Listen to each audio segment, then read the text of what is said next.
Nous allons lire Deutéronome, bien-aimé, chapitre 8. On y va rapidement. Il y a quelques versets que nous allons lire avec vous. Deutéronome, chapitre 8. Deutéronome, chapitre 8, bien-aimé. Nous allons lire ce chapitre avec vous. Deutéronome.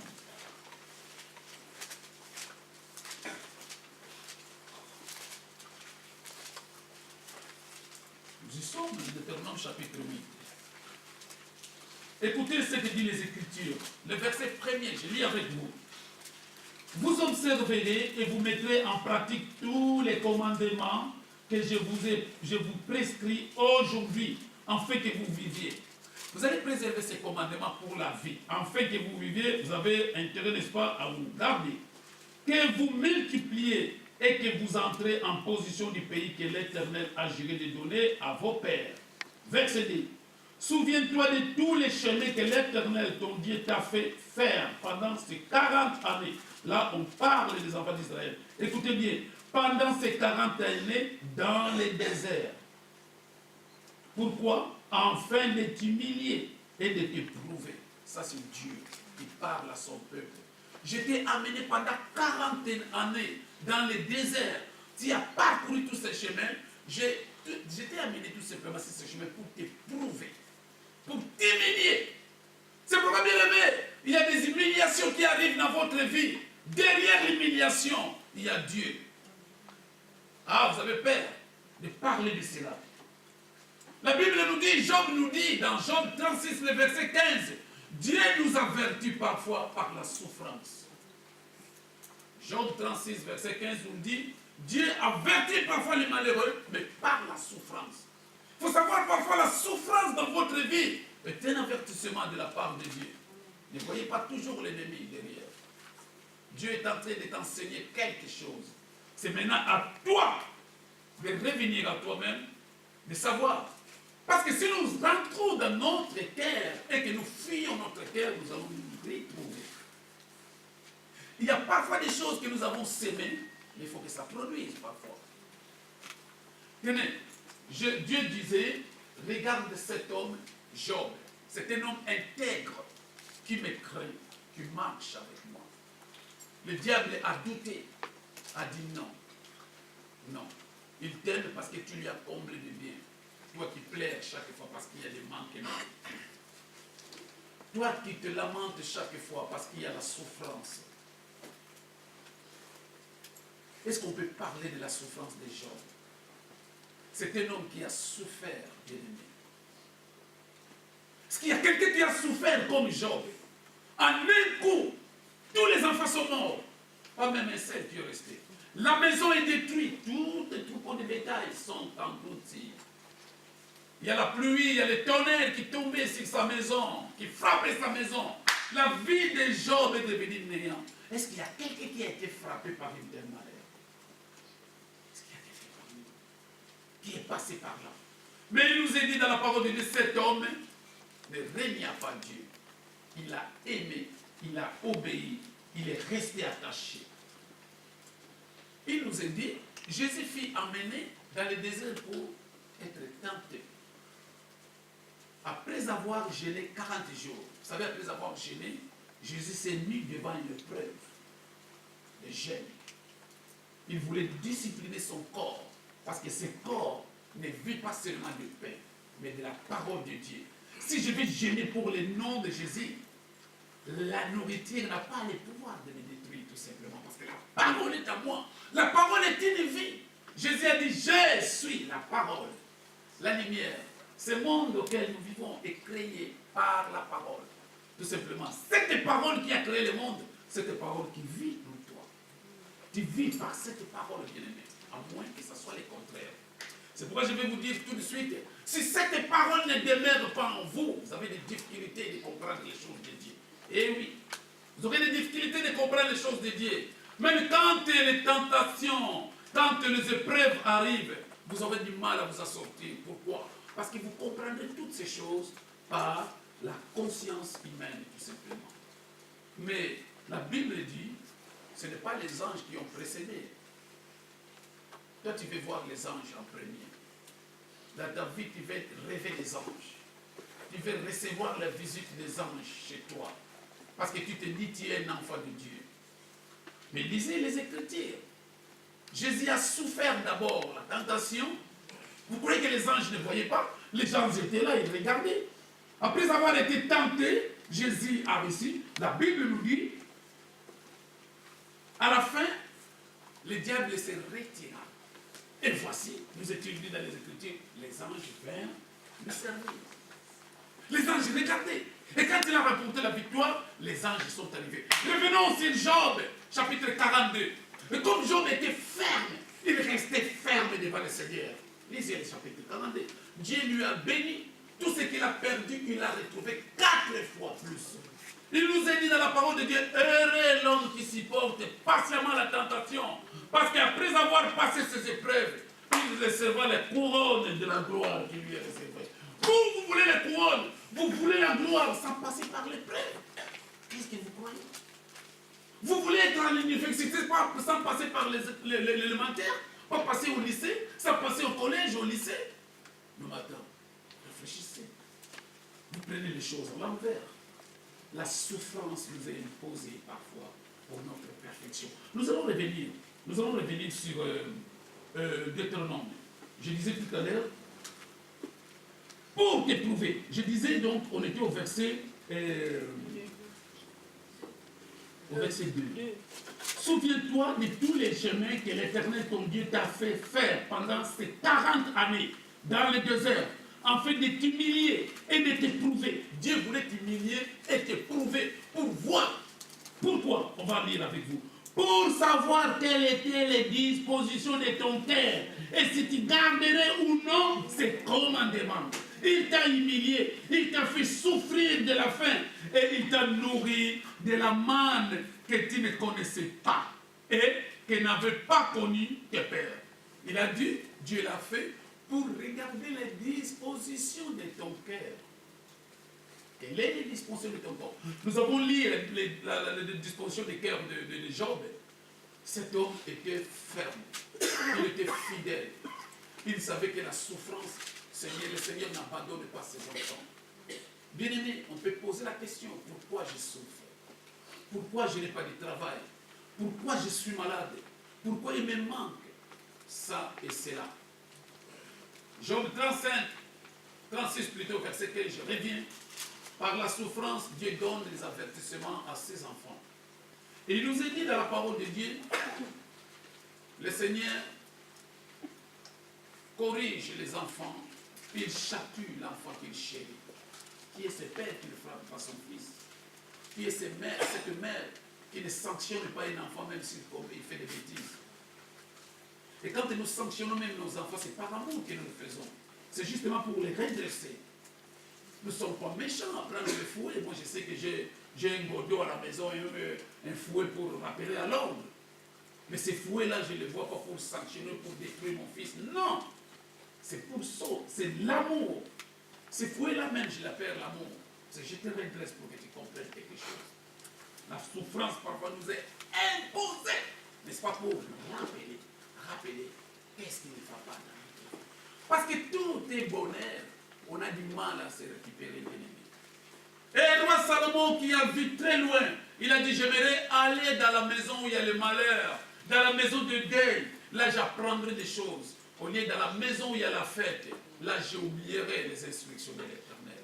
Parce que, bien aimé, quand il y a la fête, on oublie souvent.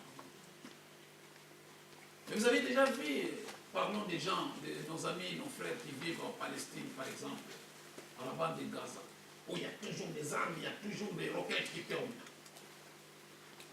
Après, il y a quelqu'un là-bas qui viendra de chez l'autre voisin qui dit, mon fils dort, comme on voit ici en France.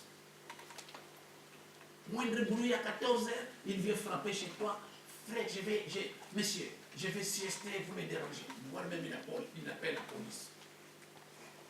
Il y a un voisin, un bien-aimé qui habite à Castanet.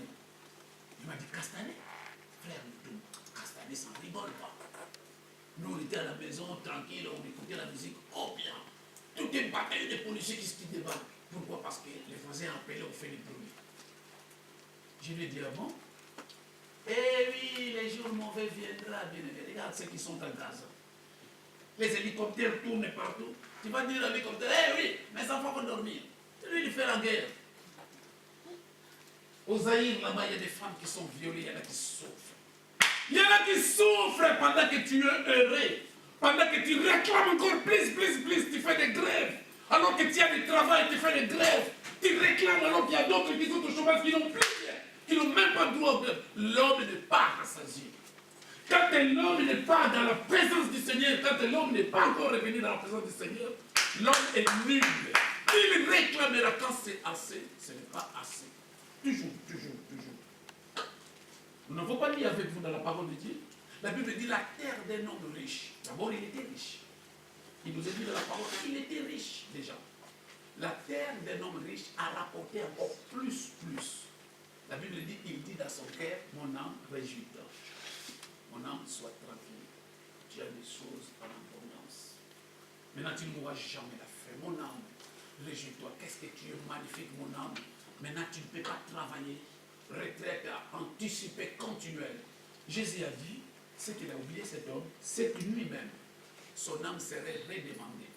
Et tout ce qu'il a récolté, toutes ces fortunes qu'il a laissées à la banque, qui va les gérer? C'est celui qui n'a pas souffert avec ça. Eh oui, Pharaon, Salomon a dit, tout est vanité, tout est vanité. Aucun homme ne peut retenir le souffle de sa vie. Aucun homme ne peut prolonger ses jours. Aucun. Quand la mort frappe à la porte, tu ne pourras pas dire non. J'ai un bébé de 3 mois. Laisse-moi élever ma fille. Non. Quand la mort frappe, que tu aies des dettes, ou que tu aies la fortune, ou que tu aies quoi que ce soit, je ne sais pas même si tu as des Ferrari, hop, au départ. L'ange de la mort, quand il frappe, personne ne dit le contraire.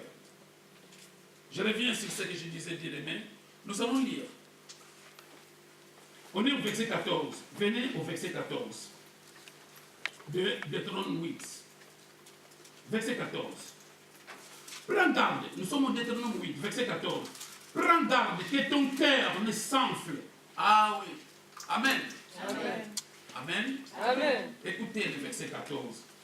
Prends garde que ton cœur ne s'enfle et que tu n'oublies l'Éternel, ton Dieu, qui t'a fait sortir du pays d'Égypte, de la maison de servitude, qui t'a fait marcher dans ce grand et affreux désert où il y a des serpents brûlants et des scorpions dans le lieu aride et sans eau, et qui a fait jaillir pour toi de l'eau des rochers les plus durs, qui t'a fait manger dans le désert la manne inconnue à tes pères, en fait de t'humilier, je reviens encore, de t'humilier et de t'éprouver pour te faire ensuite du bien. Après avoir été humilié, après avoir été éprouvé, ensuite Dieu te fera du bien. Écoutez verset 17. Garde-toi de dire à ton cœur, ma force et la puissance de ma main m'ont acquis ces richesses. Souviens-toi de l'Éternel ton Dieu, car c'est lui qui te donnera de la force pour les acquérir, afin de confirmer comme il le fait aujourd'hui son alliance qu'il a jurée à tes pères. Amen. Et oui, il a dit, n'oublie pas que ton cœur ne s'enfle pas. Parce qu'après avoir passé les épreuves, après avoir été humilié, par qui nous est-il dit? Par l'Éternel. Eh oui. Parce que parfois, et quand tu as l'humiliation, on voit toujours les sorciers partout. Ah, c'est la famille. Ah, je ne récite pas ça parce que c'est le frère de ma mère qui a parlé mal. Ah, il y a tel qui a parlé mal. Mais là, il nous est dit, derrière cette humiliation, il y a quand même le Seigneur. L'Esprit conduisit Jésus. La Bible dit, le diable l'a transporté dans la montagne, il a dit, jette-toi. Car il est écrit, le Seigneur enverra ses anges pour te prendre dans leurs mains, afin que ton pied ne heurte pas les rochers. C'est vrai que c'est écrit dans le psaume. Jésus lui a dit, il est aussi écrit. Quand quelqu'un te dit, bien-aimé, il est écrit, faisons ceci, faisons cela. Quand tu trouves que c'est mal, il est écrit. Revenez à l'écriture, bien-aimé. Parce que c'est par l'écriture. Vous savez, le diable, l'ennemi connaît, maîtrise, il a la maîtrise de l'écriture. Regarde ce qu'il dit à Dieu. Mais ce n'est pas d'une manière délibérée que Job t'aime. Job t'aime parce que tu lui as comblé de bonheur. Bien-aimé, la souffrance dans notre vie est un exercice, tout simplement. C'est un exercice que Dieu permet dans notre vie pour nous perfectionner, pour nous forger, pour que nous connaissions les choses, bien-aimé. Si tu n'es pas passé par là, qu'est-ce que tu enseigneras à tes enfants lorsque la souffrance passera dans leur chemin? Si vous êtes passé par là, vous allez apprendre, parce que nous apprenons à nos enfants les valeurs auxquelles nous sommes attachés. Et ces valeurs-là incluent aussi la victoire, la souffrance et tout ce qui va par-dessus, bien-aimé. Qui n'a pas été malade dans la vie? Qui? Même un simple mot de tête n'a jamais été depuis sa naissance. Lui, il est comme jamais là. Il a touché ne serait-ce qu'à rien aspiré, jamais. Il est toujours parfaitement bien dans sa santé. Qui? À moins que tu ne bois pas l'eau de robinet. À moins que tu ne manges pas tout ce qui est vendu là-bas au marché de Victor Hugo. Les fruits qui sont vendus là-bas au marché des gens d'Arc. Si tu les manges, c'est les hommes qui les vendent. Il y a une manière ou une autre. Il y a, c'est vrai, là, si vous voulez, la sécurité sanitaire là-dessus. Mais quand on regarde les reportages qui nos services de contrôle hygiénique font, vous allez comprendre que dans d'autres restaurants, il y a ce qu'on ne peut pas prononcer ici dessus. Et tout ça peut apporter la maladie. C'est pourquoi nous sommes exposés, bien-aimés. Et quand nous sommes exposés, parfois nous vivons par Dieu. Nous ne savons pas parfois ce que nous mangeons. Je t'ai fait passer par là pour voir les dispositions de ton cœur. Et quand il y a la souffrance, il y a le manquement, il y a toutes ces choses qui ne fonctionnent pas dans votre vie, bien aimé, on est effondré. On dit Dieu m'a abandonné. Nous avons entendu les chants que chantent, parce que le prédicateur, c'est d'autres, il y a aussi les chantres, c'est aussi les prédicateurs. Il y a j'ai entendu un chant qui disait on ira tous au paradis, on ira, que tu sois voleur ou que tu sois malhonnête, on ira tous. C'est menteur, c'est comme. Je vous dis la vérité, la Bible ne dit pas comme ça. Les voleurs n'entreront pas au paradis. Tu vois, quand tu bois, quand tu penses, quand tu vis dans le péché, et tu attends un chant comme ça te fortifie. Tu dis, on ira tous, même tu sais que je suis. Écoutez, barman, apporte encore 4. Apporte 4, on va boire, parce qu'on ira tous. Alors on est en train de te tromper tout simplement. Tu n'iras pas. Tu as un cœur dépourvu d'essence. Tu as un cœur qui est détourné de Dieu, et vous croyez voir le Seigneur. La Bible nous dit notre Dieu est saint. Notre Dieu est saint, saint, saint, saint.